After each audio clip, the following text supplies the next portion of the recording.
మిత్రులారా, ఇది ఒకసారి చూడండి. బండి కొడుకుపై సెక్షన్ 6 బాధితురాల్ని విచారించిన ప్రత్యేక దర్యాప్తు బృందం భగీరథకు నోటీసులు జారీ, నేడు రావాలని పిలుపు.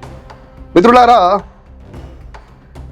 ఈ ఫోటో చూసారు కదా, బండి సంజయ్ వాని కొడుకు వాడే అంటున్నా అంగబట్టి తన్నాలేవన్నీ.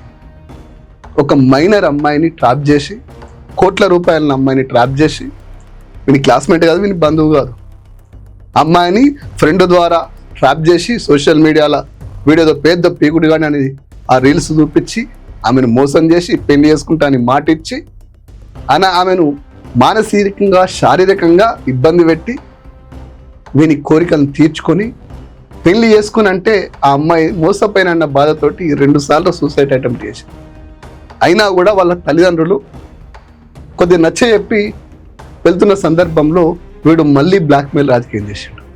ఆమె సన్నిహితంగా ఉన్న ఫోటోని తీసుకొచ్చి వేరే ఫ్రెండ్స్ ద్వారా బ్లాక్మెయిల్ చేస్తే వశపడక వాళ్ళ అమ్మ ఫేట్ బషీర్బాగ్ పోలీస్ స్టేషన్లో కంప్లైంట్ ఇస్తే పోలీసు వాళ్ళు ఎవరి కోసం పనిచేస్తారు, చట్టం ఎవరి కోసం ఉన్నదో తెలియదు.